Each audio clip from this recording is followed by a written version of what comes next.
In the midst of a freezing winter, three men stand atop a mountain, stripping off every piece of clothing. They each pull out a vial of serum and inject it straight into their necks. Their target? A line of cavalry stationed on the opposite cliff. This is Carnival Row, one of the most daring and visually stunning fantasy series in recent years. 3 days earlier, Rycroft followed the 13th Light Dragoons of the Berg Republic as they arrived at an elven monastery. Their mission? To maintain the telegraph lines in the area. Although the abbess wasn't fond of humans, she had no choice but to cooperate. After all, the Elven Kingdom and the Berg Republic were allies. However, the Elven Kingdom had already lost much of its land to the enemy coalition. Refugees poured into the monastery in overwhelming numbers. Concerned about guerrilla forces made up of rebel elves, the captain ordered Rycroft and Darius to scout the perimeter. In the hills behind the monastery, Rycroft discovered a set of footprints. Strangely, they vanished in front of a cave carved into the mountainside. Inside,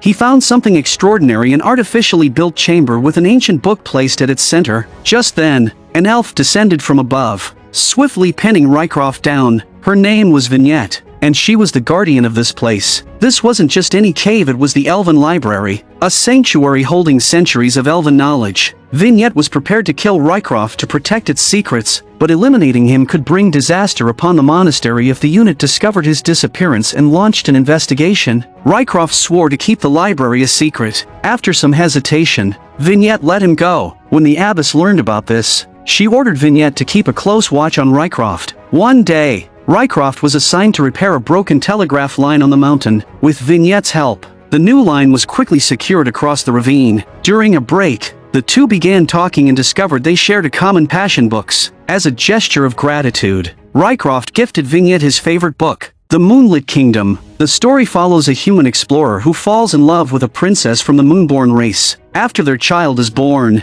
the explorer mysteriously disappears, leaving the half-blood child to search for his father across worlds. At first, Vignette dismissed the tale as mere fantasy, but Rycroft insisted it was a masterpiece, so she reluctantly accepted the book. As they waited for the telegraph repairs to be completed, danger lurked nearby. Hidden enemy soldiers sprang into action, injecting themselves with the serum. They transformed into werewolves and launched a brutal assault on the unit. Rycroft spotted one of them devouring a fellow soldier. It took 4 consecutive gunshots to bring the beast down. Before he could catch his breath, another werewolf tackled him to the edge of the cliff. At the last moment, Vignette saved his life. Darius, battered but alive, crawled out from a ditch. He had managed to kill another werewolf, but as Rycroft noticed the blood on Darius' body, a chilling thought crossed his mind: had he been bitten?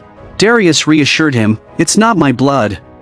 It's theirs." Back at camp, Rycroft reported his findings. The vials contained a catalyst, a substance that allowed werewolves to transform even without a full moon. For a while, things returned to a fragile sense of normalcy. During their free time, Rycroft and Vignette often discussed the Moonlit Kingdom. One day, she even invited him into the Elven Library. She showed him a rare manuscript. To his shock, its story was nearly identical to the Moonlit Kingdom, except this time, the characters were a human and an elf. For reasons she couldn't quite explain, Vignette felt different about Rycroft. Unlike other humans, he intrigued her. A few days later, a telegraph arrived from the front lines. With casualties rising, the wounded were in desperate need of blood donations. The captain ordered volunteers to donate, and the elves were tasked with transporting the blood supply. The moment he heard about the blood drive, Rycroft disappeared. He slipped away into a hidden cave where Vignette was waiting. The emotions they had suppressed for so long finally erupted. Vignette noticed the scars on Rycroft's back. Rycroft decided to reveal the truth about his past. He was a half-blood, born to a human and an elf. As soon as he was born, his wings were cut off, and he was sent to an orphanage. The orphanage headmaster taught him from a young age to avoid doctors. He could never expose his true identity. Humans were extremely prejudiced against elves in their society. That was why he avoided the blood donation. Rycroft told Vignette that, for the first time in his life, he felt at home with her. Vignette had already given her heart to him long ago. On the night of the full moon, Darius secretly sneaked out of the monastery. He had hidden the fact that he had been bitten by a werewolf. After a night of wild running, he woke up at dawn next to the corpse of a stag. Rycroft tossed him some cloves, showing no intention of turning him in. Now that Darius had become a werewolf, he could also smell the elven blood on Rycroft. The two were old friends and promised to keep each other's secrets. Soon, A war report arrived. The Berg army had suffered a complete defeat. The enemy airships would arrive at any moment. Rycroft and Vignette met in the back hills, planning to escape to a small northern town. Both humans and elves in the monastery started evacuating, but before they could leave, the airships arrived. Vignette was sent to lock up the library. Meanwhile, under the relentless bombing, humans were being slaughtered. The elves had the advantage of flight and could escape. For humans, however, escape was nearly impossible. Rycroft knew Vignette's nature. She would risk her life to save him, so he begged the abbess to tell Vignette that he had died in battle. He wanted her to take Vignette and escape as soon as possible. When Vignette heard that Rycroft had died, she collapsed in grief. The abbess helped her leave. Meanwhile, Rycroft and Darius managed to escape. 7 years later, the capital of the Berg had become a melting pot of different races. Rycroft had become a detective in the city's police force. Because of a case, fate led him and Vignette to meet again. Above the dark forests, barbed wire fences stretched endlessly. Elven corpses hung densely from them. This was once the elves' homeland, now occupied by the enemy. A group of elven refugees was fleeing for their lives. One of them tripped and fell, just as a starving wolf lunged toward him. Vignette arrived in time, engaging in a fierce fight with the beast. Despite her frail frame, she managed to kill the wolf. But by then, the soldiers had caught up. The elven refugees were all massacred. At the last moment, Vignette ran to the cliff and leaped onto a cargo ship. These refugees were supposed to escape on this very ship. For the past 7 years, Vignette had worked with the ship's captain to smuggle elves into the Berg. But now, survival in the elven homeland was becoming impossible. The captain could no longer help his people. All he could do was beg the captain to take him to the Berg. Inside the cargo hold, many of the refugees Vignette had brought huddled together. They had no money for passage and had signed labor contracts with the captain. They would work in the Berg to pay off their debt. That night, Vignette sat quietly, looking at the book Rycroft had given her. Tucked inside was a photograph of him. She had been faithful all these years, keeping the elven mourning braid for 7 years as a widow. But that very night, disaster struck. A violent storm hit, causing an accident. Water began flooding the cargo hold, but the captain refused to open the doors. He was afraid the elves would fly away, leaving him with no profit. In the end, the entire ship was shattered by the storm and sank into the sea. Vignette was lucky she drifted ashore, the only survivor. She was taken by the police to the estate of the Spurnrose siblings, Ezra and Imogen. Ezra was the owner of the lost ship. As the sole surviving elven laborer, Vignette was forced to work as a servant. She would have to work off the cost of her passage. Ezra was an ambitious aristocrat. He could have lived comfortably off his inheritance, but he wanted to build his own empire and ended up squandering almost all his wealth. His sister, however, was still unaware of the family's financial crisis. Imogen was getting dressed carefully. A new neighbor was moving into the mansion next door today. She wanted to seize the opportunity to attract the rich bachelor, but she ran out of her favorite perfume, so she ordered Vignette to go buy it. In reality, Vignette had deliberately spilled the perfume. She just wanted a chance to leave on her own. She went to the brothel in the Carnival district. There, she reunited with her best friend. As they talked, Tourmalin noticed Vignette's mourning braid. Realizing the truth, she told Vignette that Rycroft was still alive. Vignette was furious. She believed Rycroft had deceived her and betrayed her love. She swore to make him pay. Back at the Spurnrose estate, Imogen finished dressing up. She and Ezra went to visit their new neighbor. To her shock, the rich new neighbor was a faun. The Berg was a city dominated by humans. Fauns, centaurs, elves, and werewolves were all discriminated against. They were forced to take on the lowest paying jobs. The Berg's parliament was divided. The ruling party, led by the prime minister, advocated for equality among all races. The opposition, led by the attorney general, wanted strict segregation. The opposition was growing stronger. The prime minister's chances of winning the next election were slipping away. To make matters worse, his son Jonah was a disgrace. He spent his days indulging in luxury. His favorite pastime was visiting elven brothels for a taste of freedom. But that night, Jonah's reckless life came to an abrupt halt. After finishing his visit, he went to the bathroom. A group of masked men ambushed and kidnapped him. Meanwhile, Detective Rycroft was investigating a gruesome series of murders targeting non-humans. From one of the surviving victims, he gathered a description of the killer: bald, with a thick beard, a snake tattoo on his arm, wearing a uniform. The victim had just arrived in the Berg and didn't recognize the uniform. Using these clues, Rycroft quickly identified a suspect, one of his fellow officers. The man's prejudiced remarks enraged Rycroft. Unable to hold back, he punched him, returning to his apartment. Rycroft was still fuming. His landlord clearly had feelings for him, but every time their relationship seemed to move forward, Rycroft would pull away. After everything, Rycroft was fast asleep when Vignette arrived. Knife in hand, she pressed the blade against his throat but couldn't bring herself to strike. Instead, she left, filled with resentment. The next day, Rycroft requested permission to investigate someone within the police force, but the commissioner dismissed it, saying he shouldn't waste time and resources on a case involving non-human victims. Frustrated by his superior's prejudice, Rycroft had no choice but to leave. Just then, he noticed a group of sailors who had been arrested. A thought crossed his mind: just because the killer wore a uniform didn't mean he was a cop. The murders occurred every 3 weeks, coinciding perfectly with when sailors came ashore. So, he went to a bar where sailors gathered. There, he spotted a man who matched the description. Feigning drunkenness, he spilled his drink on the man, using the moment to pull up his sleeve and reveal the tattoo. Realizing he had been exposed, the man bolted. When he was finally cornered, the bald man looked at Rycroft and whispered, "I've seen something," from the darkness. Then, without another word, he leapt to his death. On the shore, a woman hummed a tune. She had no idea that something was watching her from the sewer drain nearby. A creature with tentacles for a beard lurked in the shadows. The woman, gathering mushrooms, stumbled upon an object. It was the photograph of Rycroft that Vignette had discarded. She stared at it, lost in thought. Then, she sensed danger emanating from the sewer. She turned to fly away, but it was too late. A monstrous arm lunged out, dragging her into the darkness. The next morning, a mutilated body was found on the shore. The sight was so gruesome that even the most hardened officers recoiled in horror. Rycroft had barely solved one serial murder case,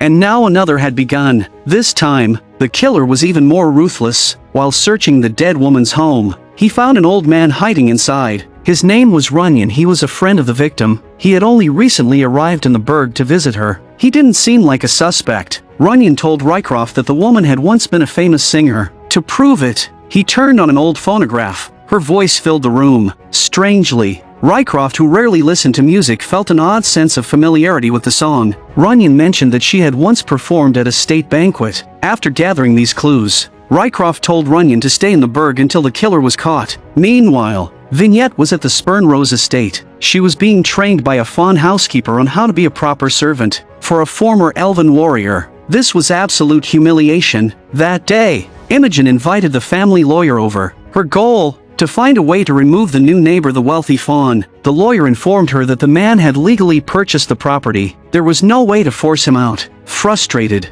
Imogen dismissed the lawyer and took Vignette for a walk in the park. Dark clouds loomed overhead, but Vignette had forgotten to bring an umbrella. As soon as Vignette left, the rain poured down. Imogen, dressed elegantly, desperately sought shelter, but no one offered her an umbrella. Then, a gentleman's umbrella appeared over her head. To her shock, it belonged to the very fawn she despised. Imogen's condescending attitude irritated the fawn. In return, he coolly remarked on her choice of perfume and aphrodisiac scent. Crude and desperate, enraged, Imogen stormed off, braving the rain. Back at home, Ezra had been drinking. As he watched Vignette go about her chores, desire flickered in his eyes. He grabbed her roughly, attempting to take things further, but Vignette fought back, striking him hard before storming out. Hearing the commotion, Imogen rushed over. She demanded to know what had happened. Ezra, unwilling to admit the truth, lied, claiming Vignette had stolen from him and attacked him when confronted. Imogen vowed to report her to the authorities at dawn. Vignette fled to Tourmalin, desperate for a way to survive. She wanted to work at the brothel, but Tourmalin knew she wasn't cut out for it. Instead, she suggested an alternative. She could join the Black Ravens. The Black Ravens were an underground syndicate, a criminal gang that operated in the Berg shadows. When Vignette arrived at their hideout,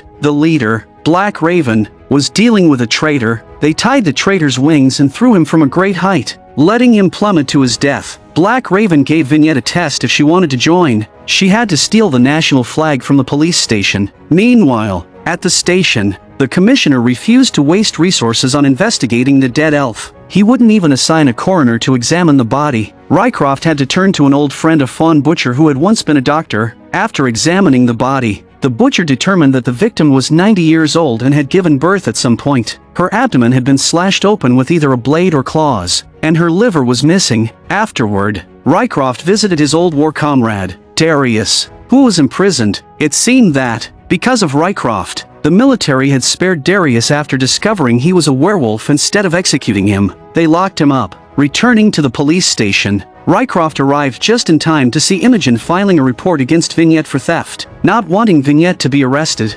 Rycroft went to the Spurnrose estate and bought her freedom. Imogen couldn't understand why a human would pay to free an elf. Even more confusing was why her brother agreed after all. Their family wasn't short on money. Under pressure, Ezra finally admitted the truth. He had lost their father's fortune on failed business ventures. Their only hope of rebuilding their wealth was to mortgage the house and buy another ship to continue the elf trade. Imogen was furious. She refused to risk their home. It was the last remnant of their family's dignity. Besides, she had no faith in her brother's business skills. Still, they needed a way to climb back up. That's when Imogen thought of their neighbor, Agrius. He had been struggling to gain acceptance in high society. If she helped him fit in, he might invest in Ezra's new ship. So, she invited Agrius for afternoon tea the next day. Meanwhile, an elven nun from the monastery sought out Rycroft. She requested that he oversee the singer's burial ritual. During the ritual, she revealed that the singer had been a devout believer. Every week,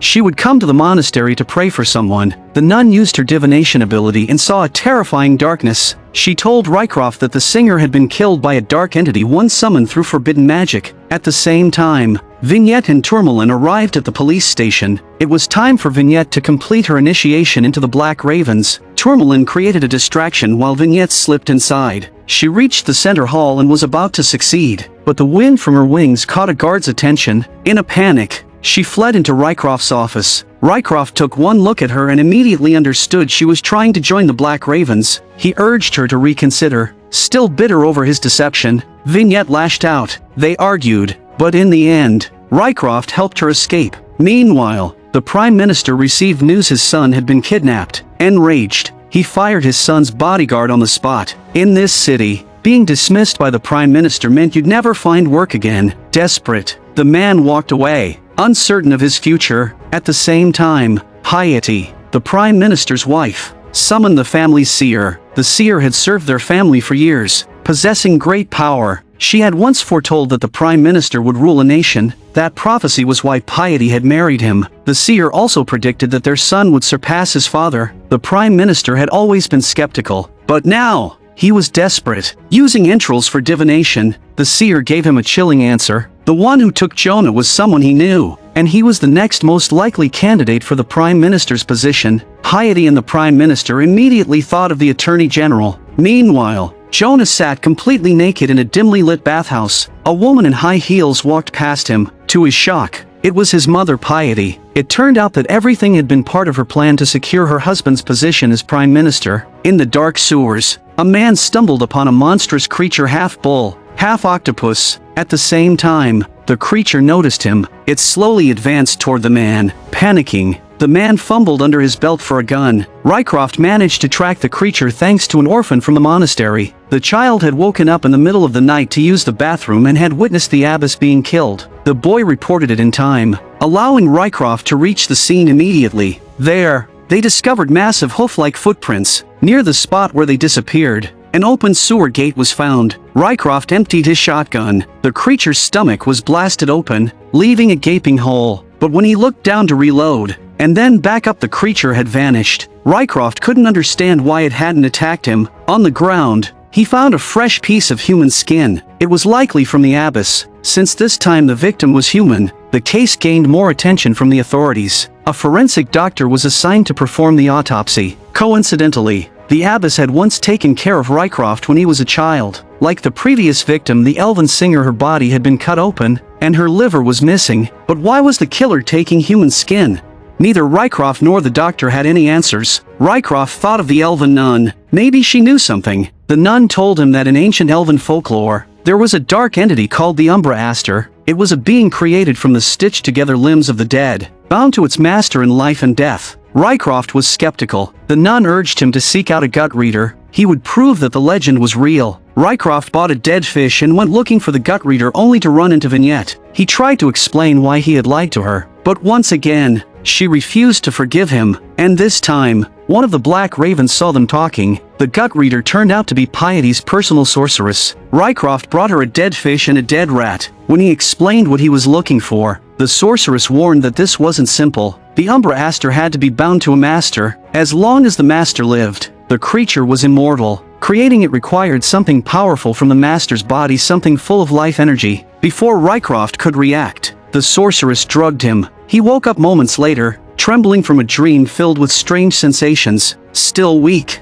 he glared at the sorceress. "If you're lying to me," he whispered, "you'll pay the price." Meanwhile, back at the Black Ravens, Vignette was accused of conspiring with the enemy. She insisted that she and Rycroft were nothing but a past relationship. The leader gave her a choice. She had one day to find out who in the gang had been leaking information to the police. If she failed, she would die. Tourmalin found out what happened and turned to Rycroft for help. Through his contacts, Rycroft uncovered the traitor's identity. The Black Ravens ordered Vignette to kill him. Vignette planned to seduce and catch him off guard, but the traitor saw through her act. They fought in midair, tumbling violently. When they crashed to the ground, Vignette was losing. Just as she was about to be killed, Rycroft arrived and saved her. He eliminated the traitor and destroyed the evidence. Vignette returned to the Black Ravens with the traitor's severed wings. From that moment, her relationship with Rycroft slowly began to mend. At the same time, Imogen and Agrius reached an agreement. She would use her family's influence to help Agrius integrate into high society. In exchange, he would invest in her brother's new ship.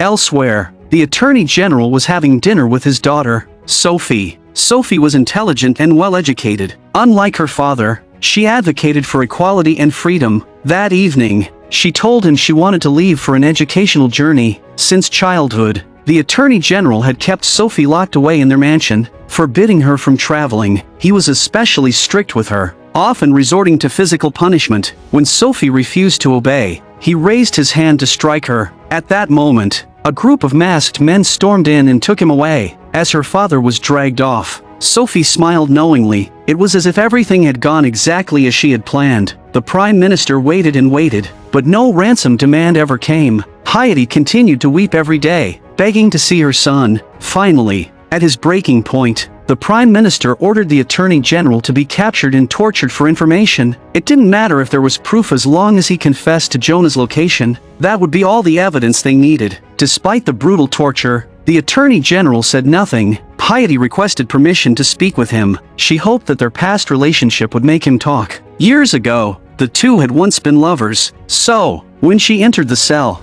he let his guard down. Without hesitation, he drank the poison she offered. Moments later, he was dead. Piety composed herself, putting on the perfect performance. She played the role of a woman torn between grief and relief, devastated by his death but overjoyed to have found her son. Soon, the entire Berg police force was deployed. They discovered Jonah, alone and unguarded, in the abandoned bathhouse. When Jonah returned home, he embraced his father. His mother walked in behind them. The sound of her heels clicking against the floor made Jonah freeze. Everyone believed Jonah was a reckless playboy, but in reality, he was shrewd and highly intelligent. The fool he played was an act. Just from the sound of his mother's heels, he already knew the truth, but he kept his face blank. He pretended to be completely unaware. Yet Piety's schemes weren't over. To prove the existence of the Umbra Aster, a man brought the sorceress a dead fish and a dead rat. 3 days later, the sorceress succeeded. She created a hybrid creature, a rat with half a fish's body. She cut it into 3 pieces, yet it remained alive. As long as its master lived,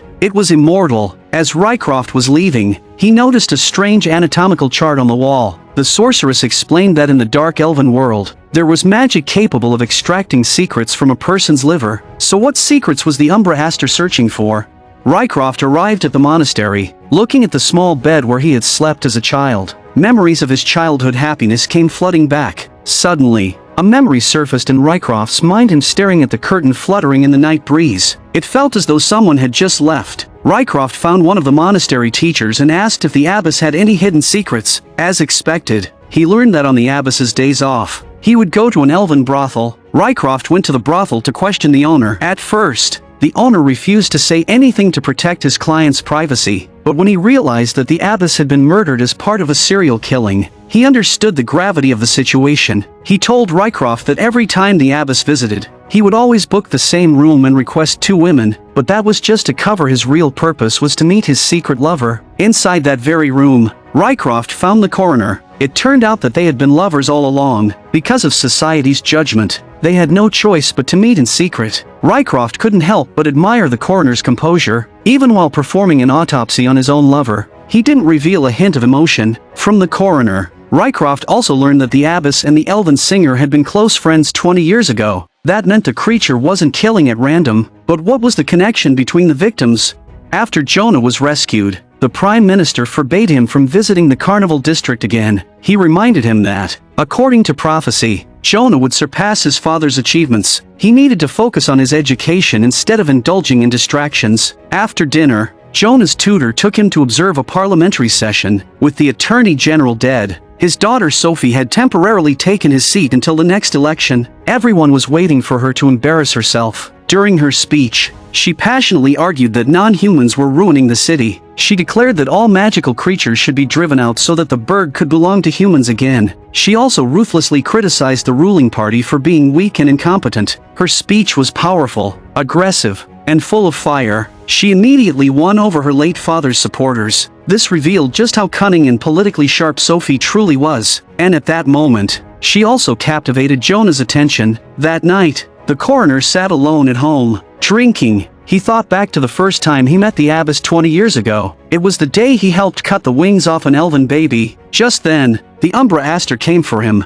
At the same time, Rycroft found himself unable to sleep. The melody he had heard at the elven singer's house kept echoing in his mind. So he returned to her home and played the phonograph once more. As he stared at the wall, he noticed the painting of wings and tiny handprints. Then, it hit him. It was a lullaby, one he had heard countless times as a child. Every night, after he fell asleep, an elf would come to his bedside and hum the song. Rycroft realized the truth. His mother had given him up so he could have a better future in the city, but she had always loved him deeply and watched over him from the shadows. He went to the morgue and kissed his mother's cold forehead. The Umbra Aster had only been targeting people connected to him. His mother, the abbess who had raised him, the doctor who had cut off his wings. But only Rycroft could see the connection, and he could never reveal it or his mixed blood identity would be exposed. So what was the summoner's true goal? And who would be the next target?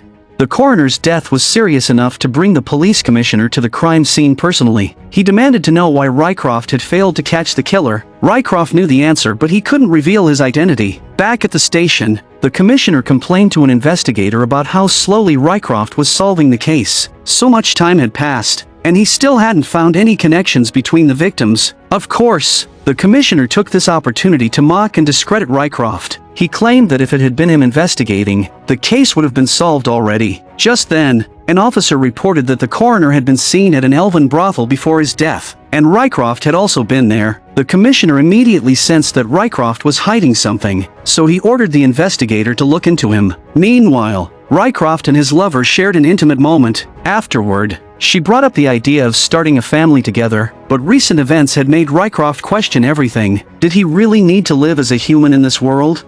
After all, humans were far more corrupt than magical creatures. Aside from appearance, there was no real difference between the two, yet humans treated them with such disdain. What would happen if the woman he loved found out he was a half-blood?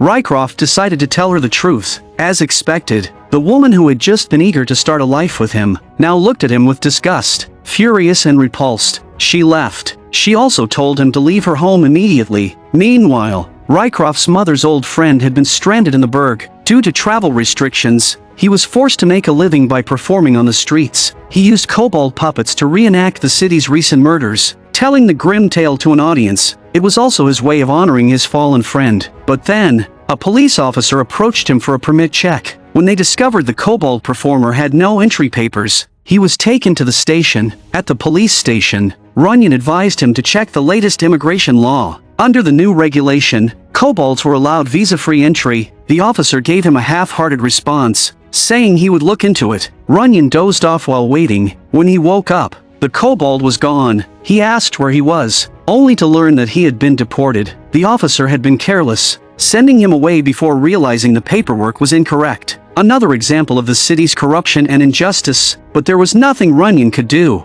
Rycroft found him and asked for information about his mother's past. Once Runyon learned Rycroft's true heritage, he told him everything. His mother had given birth to him with the help of Ezra's father. Meanwhile, the woman who had rejected Rycroft was still heartbroken. Then, the police arrived at her doorstep. Under pressure, she revealed everything about Rycroft's true identity. The commissioner quickly pieced the clues together. In his mind, there was only one explanation. Rycroft had murdered everyone who knew his secret to keep his half-blood identity hidden. There was no need for further evidence. Being a half-blood elf was crime enough. The commissioner ordered Rycroft's arrest. At that moment, Rycroft was at the Spurnrose estate. The fawn maid greeted him. She told him that the late Mr. Ezra had sympathized deeply with the elves' suffering. That's why he helped Rycroft's mother, but she didn't know who the child's father was. Rycroft suspected that his father had been eliminating those who could reveal his identity. Just then, a squad of officers stormed in and arrested him. Rycroft was beaten mercilessly and thrown into prison. Inside, he was surprised to see Vignette. Earlier that day, she had passed by the city museum.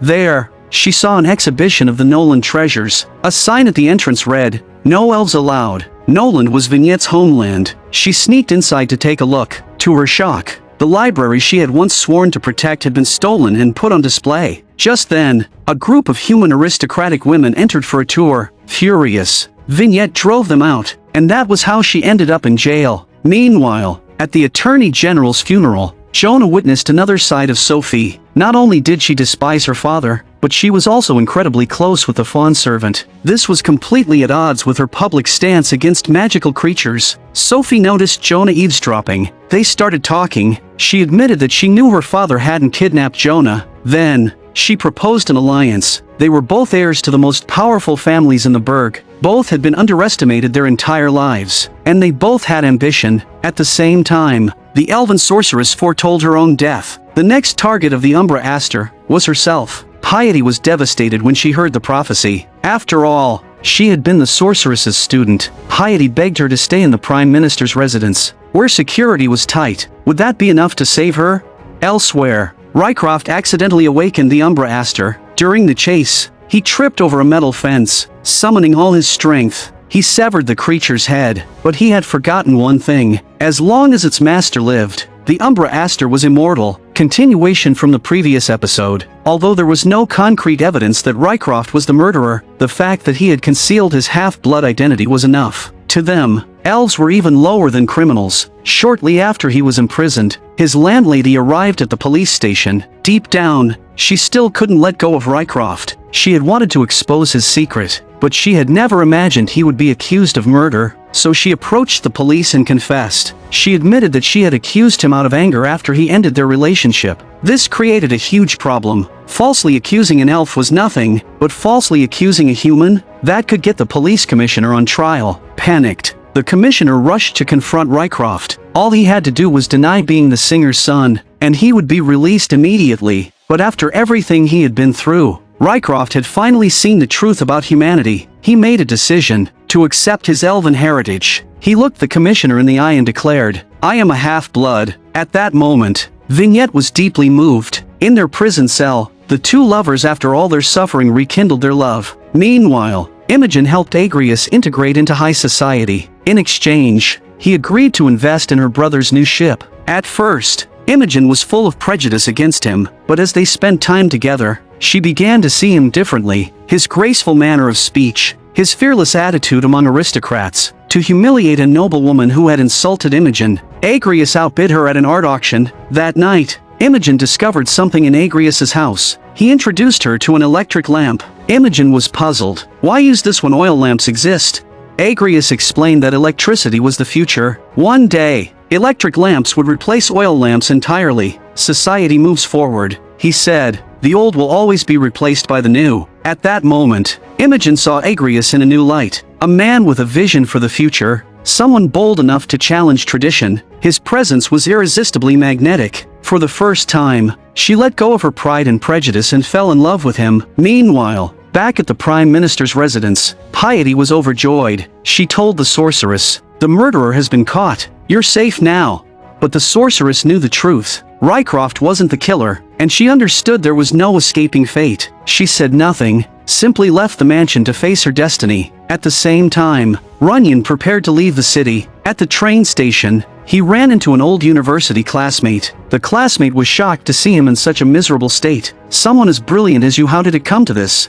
Wanting to help, he offered him a job as Jonah's history tutor at the Prime Minister's residence. Meanwhile, Jonah was busy, enjoying his time with Sophie. Afterward, Sophie told him, "One day, when you enter politics, we should rule together." But Jonah laughed. "I have no interest in politics. I just want to enjoy life." Sophie warned him to think carefully. Their union meant the two most powerful families in the Berg would be united. Back home, Jonah met his new tutor, Runyon. One glance at Runyon's worn-out shoes told Jonah that he was struggling, so he made him an offer. "I don't care about lessons, just show up, pretend I studied, and tell my father I completed my coursework. I'll pay you double your salary." Then, he turned to leave, but Runyon wasn't like the other tutors. He didn't care about wealth. He had principles. Jonah wasn't angry at all. Instead, he was impressed. Meanwhile, as Rycroft and Vignette shared a quiet moment in their cell, a group of men suddenly arrived. They seized Rycroft, placed a hood over his head, and dragged him into a carriage. When the hood was removed, he found himself face to face with the Prime Minister of the Berg, and at last, the truth of his lineage was revealed. Years ago, when the Prime Minister was just a poor young man, he had fallen in love with a singer. She had rejected all her wealthy suitors to be with him, but as his career soared, his father forced them apart, threatening the singer's life. She had secretly given birth to Rycroft. When Rycroft was arrested, his men brought him the execution order. Only then did he recognize the singer's name. Only then did he realize he had a son. Now, he understood Rycroft wasn't the murderer, and Rycroft, too, realized the truth. The killer had been targeting the Prime Minister's son all along. Because they didn't know who he was, they killed everyone connected to him. The Prime Minister agreed to release Vignette. He told Rycroft to go into hiding. Once the release papers were signed, he would arrange for both of them to escape the city. He admired Rycroft, but he knew the only way for his son to be truly happy was to leave the Berg behind. Before he could truly get to know his son, he had no choice but to send him away. Meanwhile, inside the Prime Minister's estate, Piety summoned Jonah. She had heard from the carriage driver about his relationship with Sophie. She demanded that he cut ties with her immediately. Jonah was confused. "First, you didn't let me be with improper women. Now, I've found a respectable one, and that's not allowed either?" Left with no choice, Piety revealed the truth. Sophie was his half-sister. They shared the same mother but had different fathers. At the same time, the sorceress accepted her fate. She drank a cup of blue potion and waited for the Umbra Aster to come for her. Back at the government office, Jonah returned to his desk. He immediately ordered his men, summon the police commissioner. He then began drafting Vignette's release papers. At that moment, a fawn servant attacked him. It was the same fawn who had once served Jonah, the one the Prime Minister had dismissed after Jonah's kidnapping. After being fired, he was recruited by a fawn resistance group. There, he was brainwashed and given orders to assassinate the Prime Minister. Using his knowledge of the palace, he successfully infiltrated. The leader of the resistance was planning something big, a revolution that would change the fate of all fawns, but the Prime Minister barely survived the attack. Doctors managed to keep him alive. Meanwhile, Jonah was at Sophie's home breaking up with her. Surprisingly, Sophie already knew before they were intimate that they were siblings, and she didn't care. In their family, this was not unusual. Power was only born through strong alliances. In ancient Egypt, pharaohs married their relatives to solidify their rule. Seeing Jonah hesitate, Sophie wrote him a note, a proposal. She told him to think it over carefully. Just then, a servant entered with news of the Prime Minister's assassination attempt. Jonah, overwhelmed by everything, showed little reaction. He had no strong feelings about his father's fate, because now, he believed his father had never truly seen him as his successor. Jonah was certain that the Prime Minister knew about Piety's crimes. He must have also known about Sophie's true identity. And maybe, deep down, he had always questioned if Jonah was really his son. The Prime Minister, on the other hand, was heartbroken over Jonah's misunderstanding. He had once doubted, but in the end, he had fully accepted Jonah as his son and heir. But Jonah didn't care anymore. He left the room without another word. Meanwhile, Rycroft was waiting at the brothel for Vignette's release. Suddenly, word came the sorceress had been found dead. Since the brothel was near her home, Rycroft arrived before the police. He found the sorceress's mutilated body, her abdomen torn open, yet she was still alive. Because she had drunk the blue potion, She had held on just long enough to warn Rycroft. The master of the Umbra Aster is the Prime Minister. Elsewhere, Piety was tending to the Prime Minister. From his conversation with Jonah, he had pieced everything together. The true mastermind behind all of this was Piety. She had learned that the Prime Minister had another son, which meant that, according to the prophecy, the child destined to surpass him could be Rycroft. So she had done all of this to ensure that Jonah would be the chosen one. The Prime Minister begged Piety to spare Rycroft. He's just a half-blood. He's no threat to Jonah. I will give Jonah everything. But he underestimated Piety's ruthlessness. Piety smothered him with a pillow. Then, she cut open his abdomen and removed his liver. She had come too far to stop now. Rycroft had to die. But when she inspected the liver, it only revealed Vignette's location. The Prime Minister had no idea where Rycroft was, so Piety forged official documents to have Vignette transferred from prison. Rycroft quickly realized that Piety was behind Vignette's disappearance. He returned to the sewers where he had last encountered the Umbra Aster. Following the tunnels, he planned to track it back to the Prime Minister's estate. At that moment, news of the Prime Minister's death spread. His advisors immediately suspected Piety. She had been the last person in his room. Jonah ordered her arrest. Meanwhile, deep in the underground tunnels, Rycroft fought the Umbra Aster once again. Using his strategy, he severed its head. Then, he found the laboratory where Vignette was being held. Piety stood there waiting. Blame the singer's blackmail letter, she said. Then,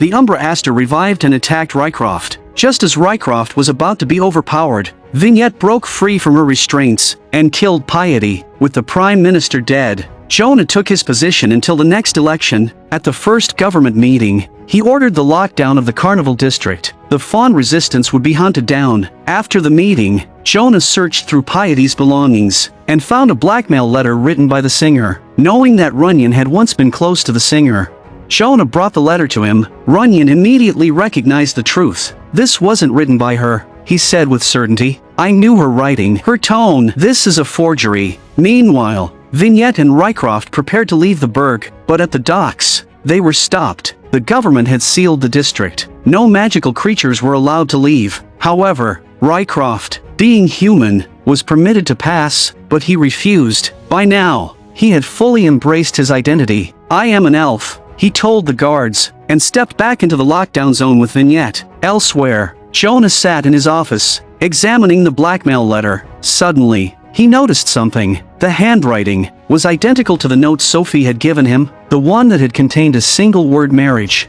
A clear message. She wanted to consolidate power through their union. Jonah confronted Sophie. She confessed everything. Years ago, her father had collected dirt on the Prime Minister for political leverage. That's how he had discovered the affair between the Prime Minister and the singer. But, out of love for Piety, he had chosen to bury the information. Sophie, however, had connected the dots. With the goal of destabilizing the Berg, she had written the blackmail letter herself, and everything had gone exactly as she had planned. Because only in chaos, only in disorder, could their generation rise to power. Now, she wanted Jonah to rule beside her, to reform the Berg through force. Jonah, seduced by her vision, accepted. And so, for the first time in history, the two rival political factions of the Berg were unified. Under Jonah and Sophie, all magical creatures were rounded up into camps, and the Berg prepared for a new era, one drenched in blood. I'm a movie enthusiast. Please subscribe to my channel, and I'll see you next time.